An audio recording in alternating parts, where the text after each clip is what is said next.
तो परमेश्वर इस प्रकार से बता रहे हैं अपने वचन में, लिखा है कि मैं तुम्हारी शारीरिक दुर्लभता के कारण मनुष्यों की रीति पर कहता हूँ कि जैसे तुमने अपने अंगों को कुकर्म के लिए अशुद्ध और कुकर्म के दास करके सौंपा था, वैसे ही अब अपने अंगों को पवित्र करके धार्मिकता के दास करके सौंप दो। हालेलुया। परमेश्वर यहाँ पर हमें एक बात बताना चाहते हैं कि जब हमने अपने अंगों को शारीरिक दुर्लभता के कारण मनुष्यों की रीति पर हमने अपने अंगों को कुकर्म के लिए सौंप रखा था। कुकर्म के लिए मतलब कि नशा, पाप, बुराई, नाना प्रकार के घृणित काम। हमने जब वो गलत काम हम करते थे तो इसका मतलब ये था कि हमने पाप के राज्य में हमने अपने शरीर को बुरे घृणित कामों के लिए हमने अपने आप को सौंप रखा था। तो हमने अपने आप को शैतान के हाथों में, बुराइयों के हाथों में, पाप के हाथों में हमने अपने आप को सौंप रखा था। और जबकि परमेश्वर का वचन यहाँ पर कह रहा है, और पाप से मैं तुम्हारी शारीरिक दुर्लभता के कारण मनुष्यों की रीति पर कहता हूँ। क्या कह रहा है? मैं तुम्हारी शारीरिक मतलब कि शरीर, मैं तुम्हारी शारीरिक दुर्लभता के कारण मनुष्यों की रीति पर कहता हूँ, जैसे हमने अपने अंगों को कुकर्म के लिए अशुद्धता के और कुकर्म के दास करके सौंपा था, अपने अंगों को कुकर्म के अशुद्धता के दास बनाकर सौंपा था, वैसे ही अब अपने अंगों को पवित्रता के लिए धर्म के दास बनाकर के सौंप दो। धर्म के दास बनाकर के सौंप दो मतलब कि अब अपने पापों से पश्चाताप करके हमें उन अशुद्धताओं से अपने जीवन को निकाल कर, अपने पापों से पश्चाताप कर कर, अपनी बुराइयों को छोड़कर, अपने घृणित कामों को छोड़कर, सही तरीके से अपने मन को फिराकर हमें अपने जीवन को परमेश्वर के हाथों में भलाई के कामों के लिए सौंप देना है। क्योंकि बाइबल इस प्रकार से बताती है कि अगर हम अपनी शारीरिक दुर्लभताओं में, अपनी उन शरीर की उन अभिलाषाओं में जो हम कुकर्म करते हैं, इंजेक्शन लगाते हैं, टीका लगाते हैं, नाना प्रकार के नशे करते हैं, एक दूसरे की बहनों को देखते हैं, एक दूसरे की माँओं को देखते हैं, एक दूसरे की बहनों की शरीर के टाइट कपड़ों को देखते हैं, फ़ोन के अंदर उल्टी सीधी चीज़ें देखते हैं, ब्लू फिल्में देखते हैं, गंदी फोटोएं देखते हैं, बहुत सारे ऐसे घृणित काम हैं जो हम करते हैं, बहुत सारे। जब हम सारे घृणित कामें करते हैं तो हमने अपने शरीर को क्या कर रखा है? पाप के हाथों में सौंप रखा है, अंधकार के हाथों में सौंप रखा है। और जब हमने अपने शरीर को अंधकार के हाथों में कुकर्म के लिए सौंप रखा है तो उसका न्याय जब होता है तो फिर वो हमारी ऊपर फिर एक ताड़ना आती है, फिर हमारे ऊपर एक ऐसी हमको मौत मिलती है जो शरीर की भी होती है और आत्मा की भी होती है। अब वो लोगों को अभी समझ में नहीं आती। लोग, कई भाई बहन कहते हैं, अगर उनको समझाया जाता वो तो कहते हैं कि 4 दिन की ज़िंदगी है, फिर अंधेरी रात है ना, तो हमें ज़िंदगी में जीना है, खाना है, पीना है, हम कौन सा कुछ गलत कर रहे हैं। लेकिन अगर आपको देखा जाए, अगर आपको नोटिस किया जाए, अगर आप बोलते हैं कि हम कौन सा शराब पी के किसी का गलत कर रहे हैं, तो पूरे दिन में तो आप पता नहीं कितने ऐसे पाप करते हैं, अपनी आँखों के द्वारा, अपनी ज़ुबान के द्वारा, अपने शब्दों के द्वारा, अपने कामों के द्वारा। हालेलुया। तो परमेश्वर यहाँ पर एक बात हमें कह रहा है कि अपने आप को क्या करें?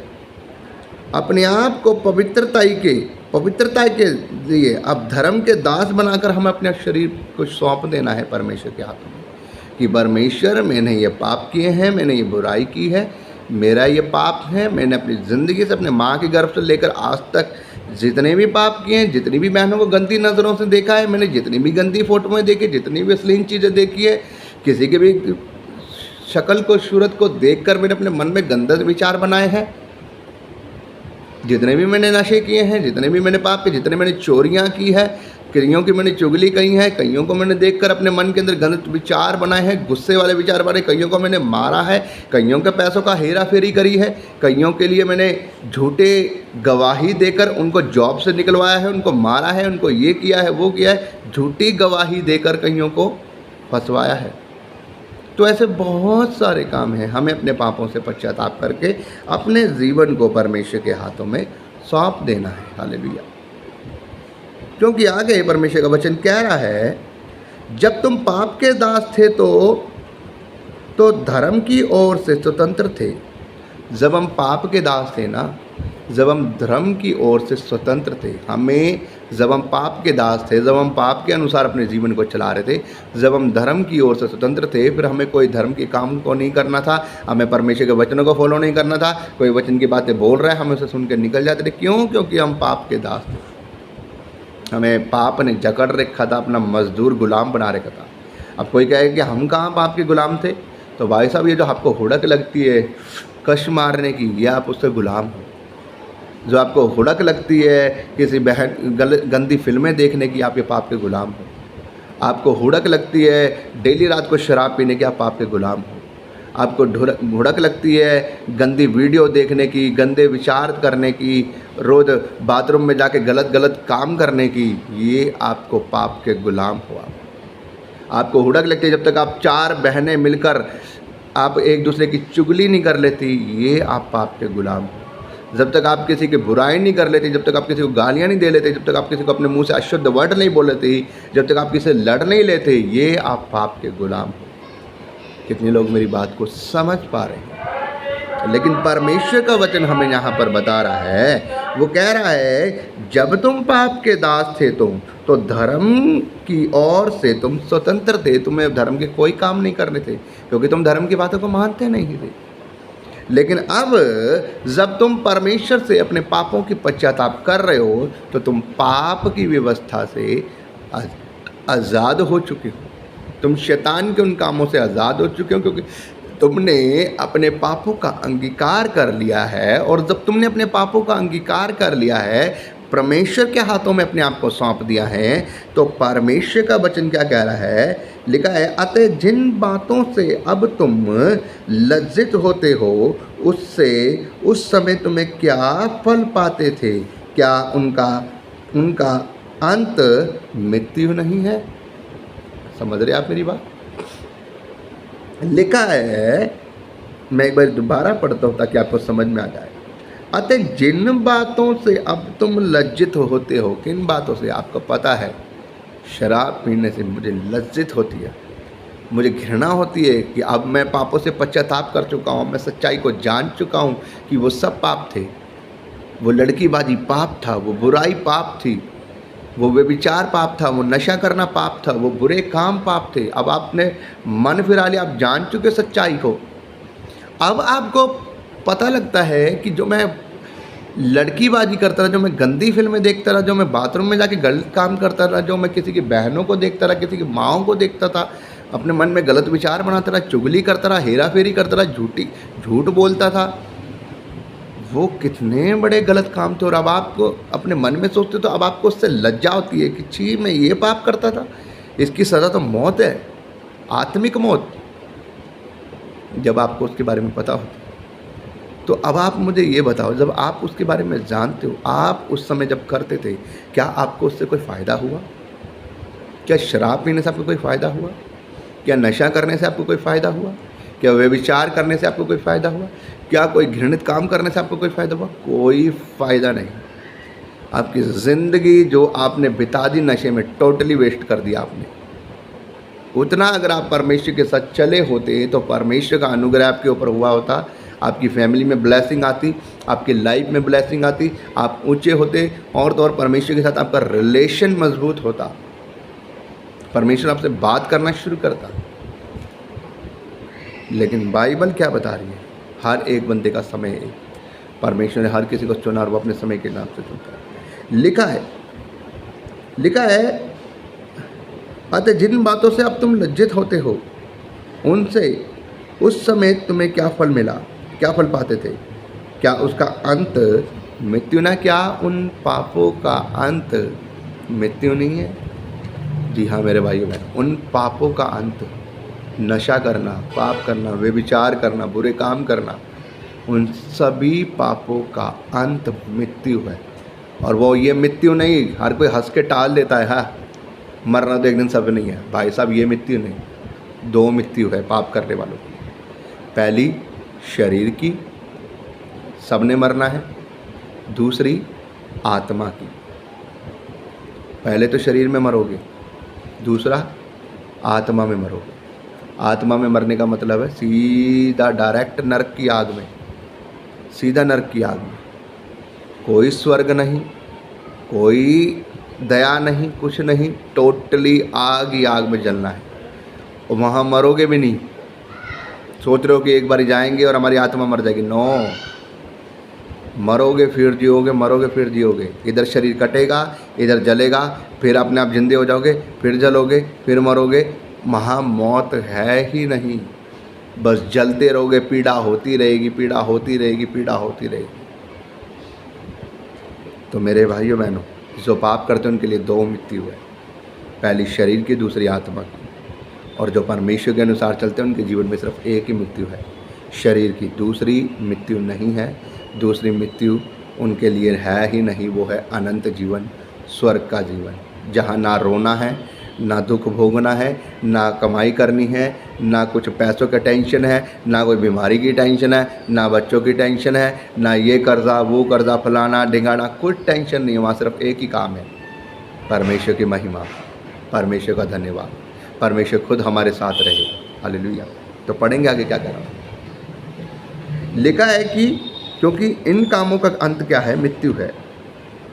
परंतु अब पाप से स्वतंत्र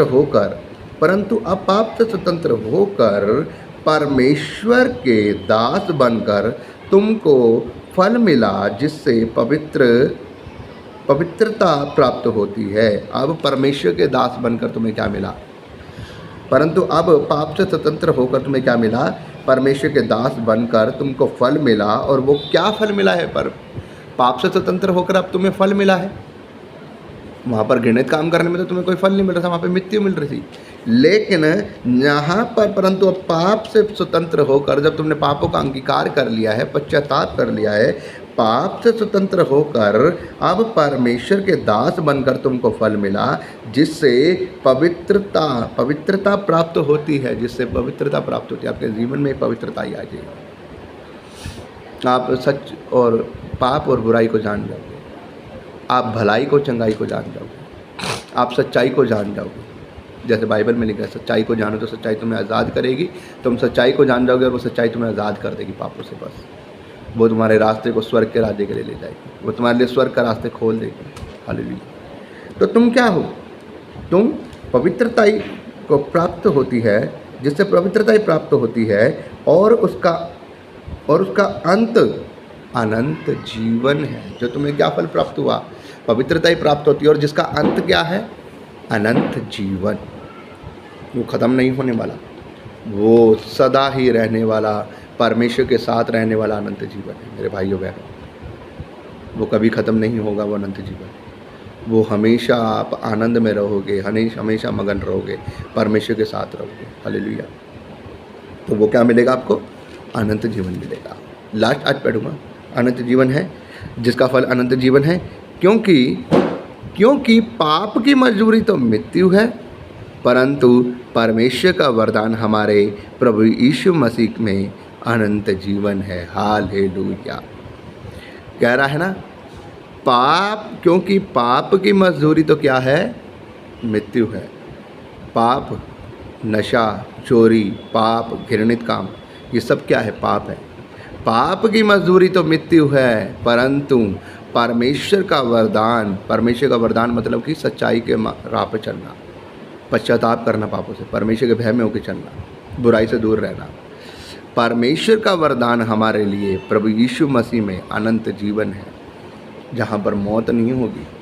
मरेंगे तो सभी, वहाँ पर एक बारी मौत होगी, लेकिन दूसरी मौत वहाँ पर नहीं होगी। वहाँ हम परमेश्वर के साथ रहेंगे। वहाँ पर परमेश्वर के स्वर्ग दूत हमारा अपना हाथ पकड़कर हमें स्वर्ग के राज्य में ले जाएंगे। तो मेरे भाइयों बहनों, मैं विश्वास करता हूँ कि आप उन सभी घृणित कामों को, इन नशों को, उन पापों को, उन बुराइयों को, उन बेविचार को, उस सारे घृणित कामों को छोड़ने की आप विश्वास कर चुके हैं।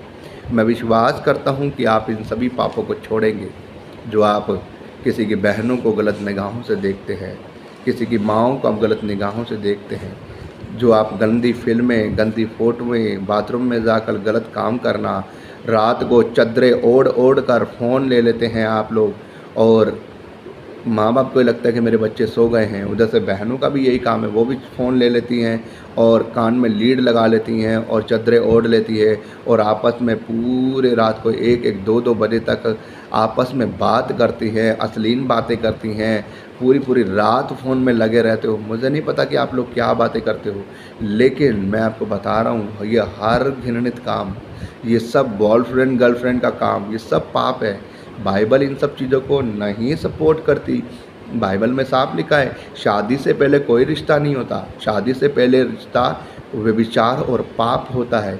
और ऐसे पाप, ये व्यभिचार एक ऐसा पाप है जिसकी सज़ा सीधी नरक की आग है। तो मेरे भाइयों बहनों, मैं आपको बताना चाहता हूँ, जो अपनी पत्नी के होते हुए दूसरी स्त्री को देखता है और दूसरी स्त्री की कामना रखता है और जो दूसरी स्त्री के साथ रिलेशन बनाता है, वो भी सबसे बड़ा पाप कर रहा है।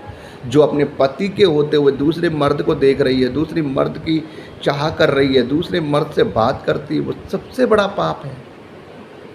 मैं कह रहा हूँ, बचा लो अपने आप को, समय नज़दीक है। परमेश्वर बख्शेगा नहीं, जो मर्जी कर लो। जिस प्रकार से आप सब्जियों को टटोल कर लेते हो, सब्जी को आप लेने जाते हो, टमाटर हो, आप कोई भी सब्जी हो या कोई फ्रूट हो, आप देखते हो, छांटते हो और बढ़िया लेते हो कि मैं पैसे दे रही हूँ और इसका मैं बढ़िया फ्रूट लूँगी, ये दाग लगे हुए नहीं लूँगी, ये गले हुए नहीं लूँगी, मैं अच्छे लूँगी क्योंकि मैंने खाने हैं।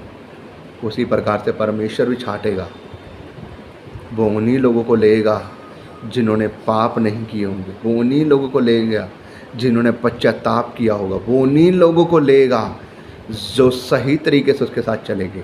क्योंकि उसको स्वर्ग के राज्य में गंध नहीं डालना, उसको स्वर्ग के राज्य में गंध नहीं डालना। जैसे आप पैसे खर्च के सब्जी अच्छी ले रहे हो क्योंकि आपने खानी है, वैसे उसने दुनिया को बनाया है और वो स्वर्ग के राज्य में उन्हीं लोगों को लेगा जो उसका भय मानते हैं, उसकी आज्ञा के अनुसार चलते हैं, पवित्रताई से जीवन चलाते हैं अपना। मैं आपको बताना चाहता हूँ, परमेश्वर के वचन की आवाज़ को सुनो। जितने भी लोग इस वीडियो को देख रहे हैं, परमेश्वर आपसे बात कर रहा है। मुझे नहीं पता, मुझे परमेश्वर ने वचन बोलने के लिए बोला आज, इसलिए मैं बोल रहा हूँ। मैं जल्दी से कोई वीडियो नहीं बनाता ऐसे संडे के सिवाय, लेकिन जब मुझे आत्मा कहता है मैं तभी बनाता हूँ। लेकिन मैं आपको बताना चाहता हूँ मेरे भाइयों बहनों, परमेश्वर चाहता है कि आप बचाए जाओ। तो परमेश्वर आपको इस वचन के द्वारा आपसे बात करे और आप इस वचन को समझ पाओ, परमेश्वर आपके जीवन में काम करे। परमेश्वर के वचन के पढ़े और सुने जाने पर आशीष हो। आइए हम एक छोटी सी प्रार्थना करेंगे। फादर, मैं तुझसे प्रार्थना करता हूँ मेरे जीसस, मेरे महान सामर्थी खुदा, मेरे महान सामर्थी खुदावन पवित्र आत्मा जी, मैं प्रार्थना करता हूँ जितने भाई बहन प्रभु आज इस वचन को सुने, इनके जीवनों में तेरा पवित्र आत्मा काम करे मेरे खुदा, और ये अपने पापों से, अपनी बुराइयों से मन को फिरा पाए मेरे खुदा। तेरा पवित्र आत्मा इनके जीवनों को बदले और ये अपने जीवन से सभी घृणित कामों को दूर करके प्रभु जी तुझसे पापों से पश्चाताप करके मेरे खुदा तेरे समीप आ जाए मेरे खुदा बंदा, और ये तेरे भय में होकर तेरी आज्ञाओं के अनुसार, तेरी मर्जी के अनुसार प्रभु यीशु अपने जीवन को व्यतीत करे।